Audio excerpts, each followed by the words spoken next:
কথা মহাভাৰতৰ চতুৰ্বিংশতি অধ্যায় পণ। বিদুৰক দেখি যুধিষ্ঠিৰে উৎকণ্ঠিস্বৰে সুধিলে, আজি আপোনাক ইমান নিৰানন্দ যেন লাগিছে কিয়?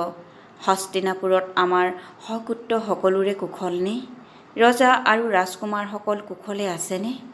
বিদুৰে যুধিষ্ঠিৰক নিজে লৈ যোৱা ৰাজবাৰ্তা দি ক'লে, হস্তিনাপুৰত আটাইৰে কুশল। তোমালোক সকলো কেনে আছা? মই মহাৰাজ ধৃতৰাষ্ট্ৰৰ হৈ তোমালোকক নৱনিৰ্মিত ক্ৰীড়াগৃহ চাবৰ বাবে নিমন্ত্ৰণ কৰিবলৈ আহিছোঁ। তোমাৰ এই সুৰম্য প্ৰাসাদৰ দৰে এক সুন্দৰ ক্ৰীড়াগৃহ তাত নিৰ্মাণ কৰা হৈছে। ৰজাই তোমালোকক আটাইকেহি ৰংগশালা চাই এঢাল পাশা খেলিবলৈ আমন্ত্ৰণ কৰিছে মোৰ জৰিয়তে। তাৰ পাছত ৰাজধানীলৈ ঘূৰি আহিবা। যুধিষ্ঠিৰে প্ৰমাদ গণি বিদুৰকে পৰামৰ্শ সুধিলে। পণ কৰা কৰি পাশা খেলৰ পৰা ক্ষত্ৰিয়সকলৰ মাজত অনেক বাদ বিসম্বাদ আৰু কণ্ডলৰ সূত্ৰপাত হয়। পৰাপক্ষত জ্ঞানী লোকে এনে পথ পৰিহাৰ কৰি চলে। আমি সদায় আপোনাৰ পৰামৰ্শমতেই চলি আহিছোঁ। এতিয়া আমি কি কৰা ভাল হ'ব কওকচোন? বিদুৰে উত্তৰ দিলে, সকলোৰে জনা কথা যে পাশা খেল বহু অনৰ্থৰ মূল। মই যিমান পাৰোঁ সিমান এই পাশা খেলৰ প্ৰস্তাৱৰ বিৰোধিতা কৰিছিলোঁ। তথাপি ৰজাই মোক তোমাক এই খেললৈ আহ্বান কৰিবলৈ পঠাইছে যেতিয়া আহিছোঁ। তোমাৰ যি ইচ্ছা কৰিব পাৰা। এনে সতৰ্কবাণী পায়ো যুধিষ্ঠিৰে তেওঁৰ ভাতৃসকলক লৈ সদল বলে হস্তিনাপুৰলৈ গ'ল। এইখিনিতে প্ৰশ্ন উঠিব পাৰে, কিয়নো জ্ঞানী আৰু বিবেচক যুধিষ্ঠিৰে এনে আমন্ত্ৰণ ৰক্ষা কৰিলে? তাৰ তিনিটা কাৰণ হ'ব পাৰে। লালসাসক্ত, দ্ৰুত ক্ৰীড়াসক্ত আৰু সুৰাসক্ত লোকে জানি শুনি এনে ধ্বংসৰ পথত আগবাঢ়ে। যুধিষ্ঠিৰ নিজেও দ্ৰুত ক্ৰীড়াৰ প্ৰতি আসক্ত আছিল। দ্বিতীয় কাৰণ হৈছে ক্ষত্ৰিয় জাতিৰ পৰম্পৰা অনুযায়ী কোনোৱে পাশা খেললৈ আহ্বান কৰিলে ক্ষেত্ৰোচিত মৰ্যাদা ৰক্ষাৰ বাবেই তাক গ্ৰহণ কৰাটোৱেই তেতিয়াৰ দিনৰ নিয়ম আছিল। তৃতীয় কাৰণ আছিল মহৰ্ষি ব্যাসৰ মুখত অনাগত ভৱিষ্যতৰ ভাতৃবিৰোধ আৰু কুলক্ষয়ৰ আগলি বতৰা পাই যুধিষ্ঠিৰে প্ৰতিজ্ঞা কৰিছিল যে তেওঁ ভাতৃসকলক তেওঁক বেয়া পাবলৈ কোনো সুযোগ নিদিব। এতিয়া যদি ধৃতৰাষ্ট্ৰৰ এই আমন্ত্ৰণ উপেক্ষা কৰে তেন্তে কৌৰৱসকল অসন্তুষ্ট হ'ব পাৰে। এই আটাইবোৰ কাৰণ একলগ হৈ যুধিষ্ঠিৰৰ নিজৰ পাশা খেলৰ প্ৰতি আসক্তি থকাৰ বাবে তেওঁ সভাতৃ সপৰিষদ হস্তিনাপুৰলৈ যাত্ৰা কৰিলে। পাণ্ডৱসকলে সদল বলে গৈ হস্তিনাপুৰত তেওঁলোক থাকিবৰ বাবে সাজু কৰি থোৱা ৰমক জমক ৰাজপ্ৰসাদৰ সন্মুখত থিয় হ'লগৈ। যুধিষ্ঠিৰে ৰাতিটো জিৰণি লৈ পিছদিনা ৰংগশালাত উপস্থিত হ'লগৈ। সামাজিক শিষ্টাচাৰ বিনিময়ৰ পিছত শকুনিয়ে ঘোষণা কৰিলে যে প্ৰস্তাৱিত পাশা খেল অনুষ্ঠানৰ বাবে মজিয়াত গালিচা বিস্তাৰ কৰা হৈছেই।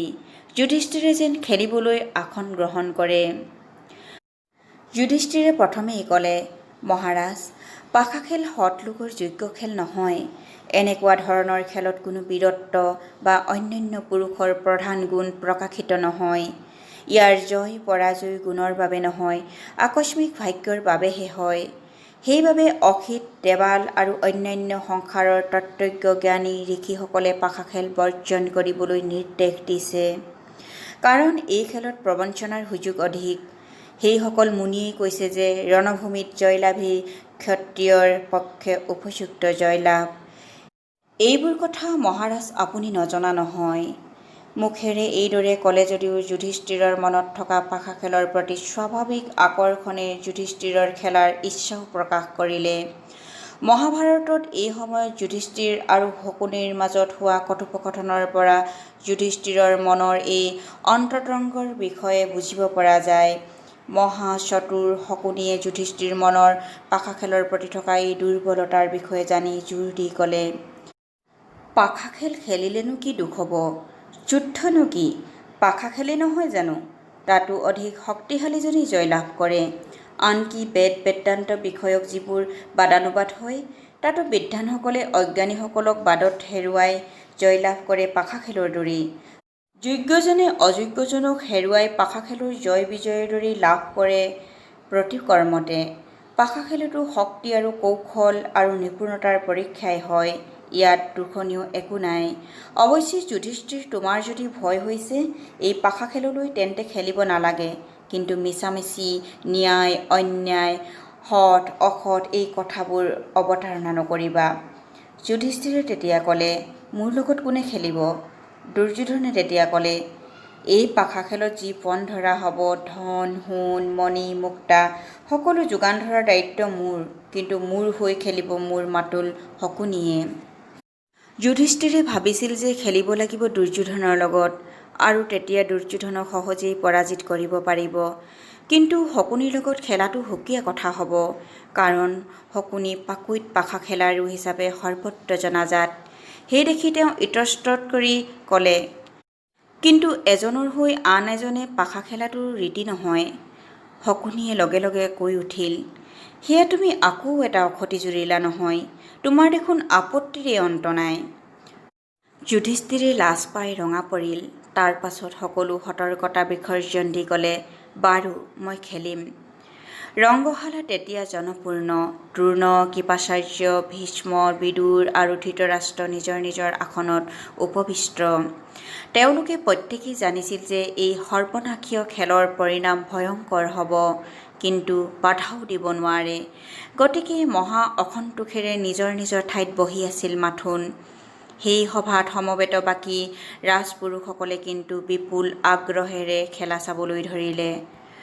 প্ৰথমে তেওঁলোকে মণি মুক্তা পণ ৰাখি খেলিবলৈ ধৰিলে। পাছলৈ সোণ-ৰূপ, ৰথ, অশ্ব আদি পণ ধৰিবলৈ আৰম্ভ কৰিলে। প্ৰথমৰে পৰা যুধিষ্ঠিৰে প্ৰতি খেলতে কেৱল হাৰিল। যেতিয়া ধন সম্পদ সকলো পণত হেৰুৱালে, তেতিয়া যুধিষ্ঠিৰে নিজৰ ভাতৃ পৰিচাৰক অনুচৰবোৰ পণ ৰাখিবলৈ আৰম্ভ কৰিলে। সেইবোৰো পণত হেৰুৱাই শকুনিক সমৰ্পণ কৰিব লগা হ'ল। নিচাগ্ৰস্ত মানুহৰ দৰে তাৰ পাছত নিজৰ গজহস্তী আৰু সৈন্য বাহিনীবোৰকে পণ ধৰিলে, সেইবোৰো হেৰুৱালে। শকুনিৰ পাখতিয়ে যেন শকুনিৰ আদেশমতেহে চলে তেনে যেন দেখা গ'ল। গোধন, মেষ, চাক আদি অন্যান্য পশুধন, অধীনস্থ নগৰ, গ্ৰাম্য প্ৰজামণ্ডলী আৰু সম্পত্তি বুলিবলৈ যিমান আছে সিমান পণত হেৰুৱালে যুধিষ্ঠিৰে। তথাপি সৰ্বনাশৰ কাৰাগ্ৰাসত পৰিও যুধিষ্ঠিৰৰ চেতনা নহ'ল। তেওঁ নিজৰ আৰু ভায়েকহঁতৰ গাৰ অলংকাৰ, আনকি পৰিধেয় বস্তুবোৰো পণ কৰি হাৰিল। দুৰ্ভাগ্যই তথাপিও তেওঁক লগ নেৰিলে, নাইবা শকুনিৰ চালাহী কথাৰ পৰা আৰু কপটালীপূৰ্ণ পাশাৰ কৌশলত তেওঁ বিমোহিত হৈ পৰিল। শকুনিয়ে শেষত সুধিলে, যুধিষ্ঠিৰ, আৰু কিবা আছেনে তুমি পণ ৰাখিব পৰা? যুধিষ্ঠিৰে ক'লে, এইবাৰ মই নভোমণ্ডলৰ দৰে সুনীল কান্তিময় নকুলক পণ ধৰিলোঁ, জানিবা তেওঁ মোৰ পৰম ঐশ্বৰ্য। শকুনিয়ে ক'লে, হয়নে? তেন্তে চোৱা, তোমাৰ ভাতৃ নকুল এতিয়াৰ পৰা আমাৰ ঐশ্বৰ্য হ'ল। সেইবুলি পাশাৰ গুটি চলাওঁতে দেখা গ'ল যুধিষ্ঠিৰ আকৌ হাৰিল। তাৰমানে নকুল কৌৰৱৰ সম্পত্তি হ'ল। সভাস্থলত প্ৰচণ্ড আলোড়ন দেখা গ'ল। যুধিষ্ঠিৰে ক'লে, এইবাৰ মই মোৰ ভাই সহদেৱক পণ ৰাখিলোঁ। সৰ্ববিদ্যা বিশাৰদ সহদেৱ খ্যাতিমান পণ্ডিত আৰু কুশলী। তেওঁক আচলতে পণ ধৰিবই নাপায়, তথাপি মই ধৰিছোঁ। খেলা চলি থাকক। শকুনি অমোঘ পাখতি সঞ্চালনত পুনৰ হাৰিল যুধিষ্ঠিৰ। সহদেৱ কৌৰৱৰ অধিকাৰভুক্ত হ'ল। কপটীয়া শকুনিয়ে ভাবিলে, ইমানতে যদি যুধিষ্ঠিৰে নেখেলা হয়, পাণ্ডৱৰ প্ৰধান শক্তি অৰ্জুন আৰু ভীম পাণ্ডৱ হৈয়ে থাকিব। সেইবাবে তেওঁ যুধিষ্ঠিৰক উত্তেজিত কৰিবলৈ তীৰ্যক ভাৱ প্ৰকাশ কৰি ক'লে, যুধিষ্ঠিৰ, তুমি ম্যাদীৰ দুই পুত্ৰ নকুল আৰু সহদেৱক পণ ৰাখি হাৰিলা, কাৰণ তেওঁলোক দুয়ো তোমাৰ বৈমাত্ৰেয় ভাতৃহে। তোমাৰ নিজৰ ভাই ভীম আৰু অৰ্জুনক তুমি নিশ্চয় পণ নধৰা। যুধিষ্ঠিৰৰ তেতিয়া হিতাহিত জ্ঞান নোহোৱা প্ৰায় উন্মত্ত অৱস্থা। তেওঁ তেওঁৰ মাহীমাকৰ পুতেক ভায়েকহঁতৰ প্ৰতি কম স্নেহশীল বুলি শকুনিয়ে এইদৰে কৰা তীৰ্যক মন্তব্যই তেওঁৰ গাত হুলে বিন্ধা দি বিন্ধিলে। সেই দেখি আগপাছ নুগুনি তেওঁ কৈ উঠিল, মূৰ্খ, তুমি কি পঞ্চপাণ্ডৱৰ মাজত বিভাজন আনিবলৈ যত্ন কৰিছা? তুমিতো অলস ৰঘুমালাৰ দৰে লোকৰ ওপৰত বহি বহি খোৱা। তুমি আমাৰ ন্যায় নীতিপৰায়ণৰ জীৱনৰ কথা কি জানিবা? তাৰ পাছত তেওঁ ক'লে, মই এইবাৰ সংগ্ৰাম সমুদ্ৰত চিৰবিজয়ী মোৰ ভাই মহাবীৰ অৰ্জুনক পণ ৰাখিলোঁ। শকুনিৰ পুনৰ পাখতি চলালে। পুনৰ যুধিষ্ঠিৰ পৰাজয় হ'ল। অৰ্জুন কৌৰৱৰ দাস হ'ল। যুধিষ্ঠিৰ তেতিয়া প্ৰায় উন্মাদ। লেঠাৰী নিচিগা দুৰ্ভাগ্যই তেওঁৰ বিবেচনা শক্তি সম্পূৰ্ণ লোপ পোৱালে। চকুৰ পানী টুকি তেওঁ ক'লে, মহাৰাজ, মোৰ ভাই ভীম আমাৰ সেনাপতি। তেওঁ গৰ্জনত অসুৰ দানৱ সকলোৰে মনত ত্ৰাসৰ সৃষ্টি হয়। তেওঁ ইন্দ্ৰৰ সমকক্ষ। তেওঁ তিলোত্থামানো অপমান সহ্য কৰিব নোৱাৰে। শাৰীৰিক শক্তিত তেওঁ জগততে অদ্বিতীয়। মই এইবাৰ তেওঁকে পণ ধৰিছোঁ। এইবাৰ খেলত যুধিষ্ঠিৰে ভীমকো হেৰুৱালে। দুষ্ট শকুনিয়ে আকৌ ক'লে, আৰু পণ ধৰিব পৰা কিবা আছেনে তোমাৰ? ধৰ্মপুত্ৰই ক'লে, অঁ, এইবাৰ মই আছোঁ।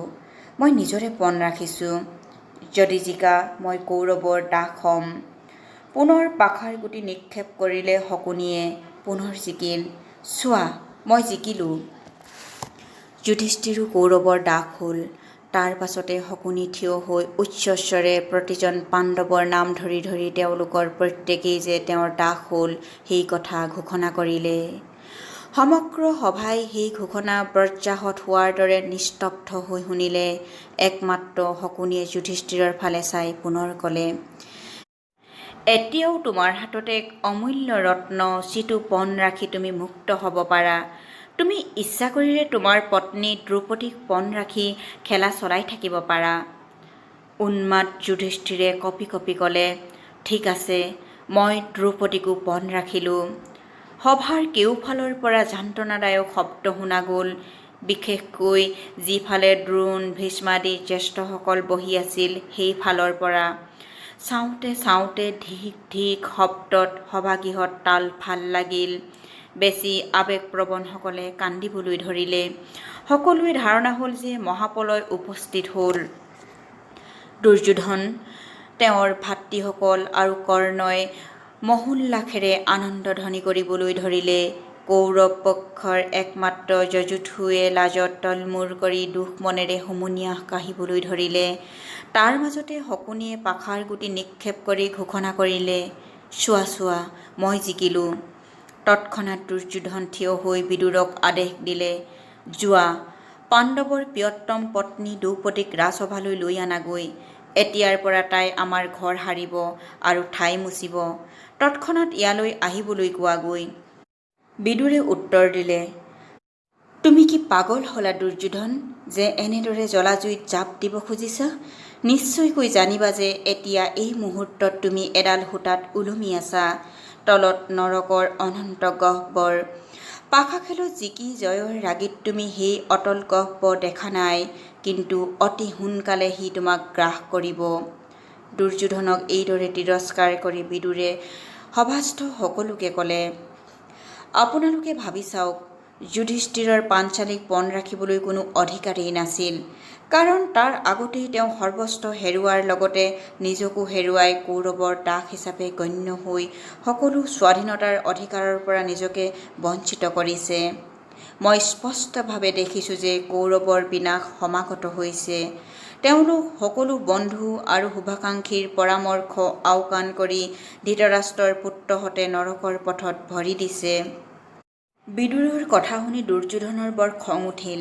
তেওঁ প্ৰতিকামী এজন ৰথৰ সাৰথিক আদেশ দিলে, বিদুৰে আমাক ঈৰ্ষা কৰিছে আৰু তেওঁ পাণ্ডৱলৈ ভয়ো কৰিছে। কিন্তু তোমাৰ কথা সুকীয়া, যোৱা, দ্ৰৌপদীক এতিয়াই সভালৈ আনাগৈ।